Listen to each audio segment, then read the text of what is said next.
제가 오랫동안 봐온 사나는 무조건 뼛속까지 애쉬, 그레이 계열이라든지 애쉬함이 들어가면은 사람이 그렇게 치명적이면서 그렇게 고혹적일 수가 없더라고요. 네, 안녕하세요. 사나 메이크업을 담당하고 있는 비덴붓 메이크업 아티스트 원정유입니다. 반갑습니다. 일단 사나씨 얼굴에서 제가 가장 크게 매력으로 뽑는 부분은 콧날이 굉장히 오똑하기 때문에 또 무표정으로 있을 그 콧날에서 이어지는 그런 느낌이 고혹적인 그런 분위기가 흐르다가 또 약간 볼살이 본인은 또 그렇게 좋아하지 않는 부분이라고는 하지만 저는 그냥 볼살이 있는 부분 되게 매력이라고 생각하거든요. 그래서 귀여움을 불러일으키는 요소가 이제 결합되면서 그 별명이 있어요. 큐트 섹시. 정말 그 별명처럼 조화가 딱 맞아떨어지는 그 얼굴이 제가 크게 보는 매력입니다. 제가 많이 바꿔줬던 부분은 눈썹이에요. 데뷔 초에는 일자 눈썹 형태를 많이 해서 조금 더 청순하고 밝고 상큼한 어린 이미지를 좀 추구했더라면 조금 더 분위기 있는 노래들로 바뀌면서 메이크업도 바뀌고 그러면서 눈썹 모양이 제일 크게 바뀌었는데 뒤를 약간 상승형으로 살짝 올리는 아치형으로 조금 바꿔주면서 좀 눈매를 좀 시원하게 열어주고 전체적인 이미지도 성숙한 이미지로 좀 같이 변화를 준 것 같아요.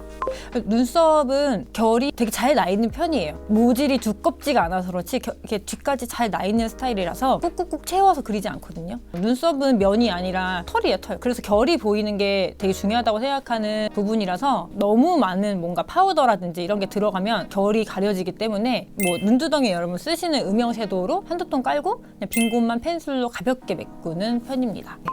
아이 메이크업 같은 경우에는 이 눈썹과 눈 간격이 이렇게 좀 좁기 때문에 섀도우가 지나치게 너무 많이 이제 들어가게 되면은 오히려 되게 답답해 보일 수가 있거든요. 여기가 좁으신 분들은 음영 섀도우를 넣어주되 전체적으로 한 통 깔아주고 포인트는 쌍꺼풀 쪽에만 좀 포인트 주시는 게 좋을 것 같고요. 그리고 눈이 조금 동그란 스타일이에요. 그래서 조금 뒤로 길어 보이게 이 뒤쪽에 섀도우 중간톤 음영 섀도우를 한 번 더 넣어줘요. 그래서 뒤쪽에 포인트를 줘서 좀 눈매 길어 보이게 그리고 한 번 더 눈 두덩을 약간 감싸듯이 이렇게 해주면은 조금 더 눈이 더 확 트여 보이면서 입체적인 눈매를 완성하실 수 있거든요.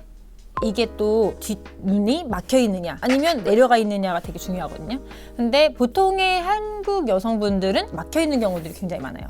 그런 분들은 정말 여기 막혀 있는 부분부터 다 칠해버리면 되게 눈이 답답해 보일 수가 있거든요. 약간 그 치수로 설명이 그런데 한 땀 띄고 약간 뭐 0.01mm? 그러니까 너무 밑에부터 바로 칠해주지 마시고 약간 살을 조금 남겨둔다 생각하고 이 밑라인은 좀 일자로 깔아두신다고 생각하시면 돼요. 그러니까 여기 너무 이렇게 올라가지 않게. 이제 컬러 선택이 되게 중요한데 그러니까 스킨톤에서 조금 더 짙어진 붉은기가 한 방울 더 들어간 그런 음영 컬러들이 오히려 더 자연스럽게 뒤가 메꿔지는 느낌이 들거든요. 좀 진하게 메꾸셨던 분들도 조금 욕심을 버려두시고 컬러만 살짝 바꿔두셔도 조금 더 시원해 보이면서 자연스럽게 삼각존을 채우실 수 있어요.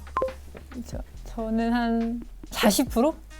약간 쉬머한 이제 이 컬러로 딱 동공까지 앞머리부터 동공까지 연결되는 그 라인만 하이라이트 밝혀주듯이 웃었을 때 그때 밑에 생기는 이 그림자를 이렇게 따라 그려주시고 그렇게 애교살을 살려줘요. 왜냐하면 너무 뒤까지 이제 발라주게 되면은 뒤가 오히려 더 이렇게 올라가 보이면서 막힌 눈이 될 수가 있거든요. 딱 동공까지만 해서 오히려 뒤를 조금 내려주는, 열어주는 그렇게 표현하고 있습니다. 얼굴이 되게 작은데 자세히 보면 이 턱끝이 되게 예뻐요. 이렇게. 근데 이 턱끝을 살려주는 쉐딩이 되게 포인트거든요. 워낙 얼굴이 작아서 그 뭐 전체적으로 들어가진 않고 귀 라인부터 턱끝 요 부분까지 요 부분만 해주는데 하고 마무리에 요 V존에 한 번 더 포인트 쉐딩을 한 번 더 넣어줍니다. 이 턱각을 살려주기 위해서. 퍼스널 전문가는 아니니까 사실 제가 오랫동안 봐온 사나는 무조건 뼛속까지 애쉬, 그레이 계열이라든지 애쉬함이 들어가면은 사람이 그렇게 치명적이면서 그렇게 고혹적일 수가 없더라고요. 웜톤보다는 쿨톤이 훨씬 잘 맞는 친구인 것 같아요. 사나 그 입술 보면은 굉장히 입체적이에요. 그러니까 입술이 전체적으로 크진 않지만 또 볼륨은 있어요. 그래서 그거를 굉장히 잘 살려줘야 되는 스타일인데 좀 전체적으로 자연스럽게 스머징하는 오버립을 많이 하거든요. 브러쉬에 가볍게 스며드는 틴트 타입의 립을 묻히셔가지고 전체적으로 모양을 먼저 확장을 시켜주고 내 입술은 여기까지다라는 영역을 먼저 표시해놓는다는 느낌? 그 다음에 안에 메인 컬러를 발라주거든요.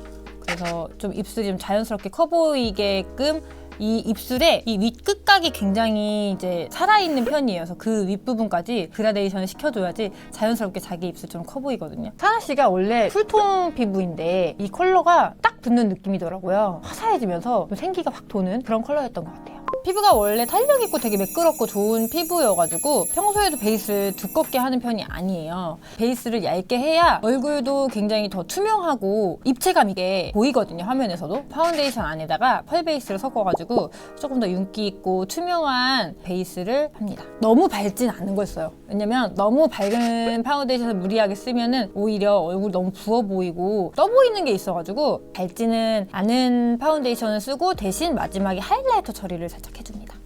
블러셔는 일단 컬러 선택이 굉장히 중요한데요. 막 흰기가 들어가 있는 너무 밝은 컬러들을 쓰지 않아요. 오히려 앞볼이 좀 부어 보이는 느낌이 있더라고요. 브라운이 한 방울 들어간 약간 밀크티 같은 로즈빛 이런 블러셔들을 많이 써요. 나는 볼살이 있어서 블러셔를 잘 안 해 하시는 분들도 그런 컬러 선택만 잘 하시면 그래도 분위기 있게 블러셔를 하실 수 있을 거예요. 근데 위치가 또 굉장히 중요한데 막 너무 다 펼쳐가지고 막 이렇게 너무 하다 보면은 어디 좀 맞은 사람 같고 좀 그럴 수가 있거든요. 너무 많이 블렌딩 하지 마시고 웃었을 때 이렇게 나와 보이는 부분에 딱 찍고 살짝만 블렌딩 해주셔서 뭐 쉐딩 옆으로 같이 펴주신다든지 볼이 좀 들어가 보이는 효과도 나실 수 있어요. 기억에 남는 거는 최근에 눈썹을 정리가 너무 잘 돼가지고 거의 안 그려도 제가 거의 몰랐나 봐요. 그래서 눈썹을 안 그리고 이제 보냈는데 몇 시간 뒤에 와가지고서 눈썹을 안 그린 것 같다고 자기 밥 먹다 알았다면서 다시 눈썹을 그리고 갔는데 사실 별거 아닌 건데 그 둘이 너무 웃긴 거예요. 와 이제 우리 눈썹을 이렇게 안 그려도 될 정도야 이러면서. 왜냐면 옛날에는 눈썹이 필수였었는데 진짜 요즘에는 그냥 막아도 될 정도로 눈썹이 정말 눈썹 미인이 됐어요. 되게 저도 옆에서 보면서 되게 신기하더라고요. 여러분 트와이스 곧 컴백하는데요. 여러분들이 너무나 좋아하시는 그 청량한 그 모습 그대로 컴백하니까요. 많은 기대와 관심 부탁드립니다. 그럼 혹시 트와이스 이번에 컴백하면 만나볼 수 있을까요? 불러주시면 무한 꿀팁 들고 다시 돌아오겠습니다.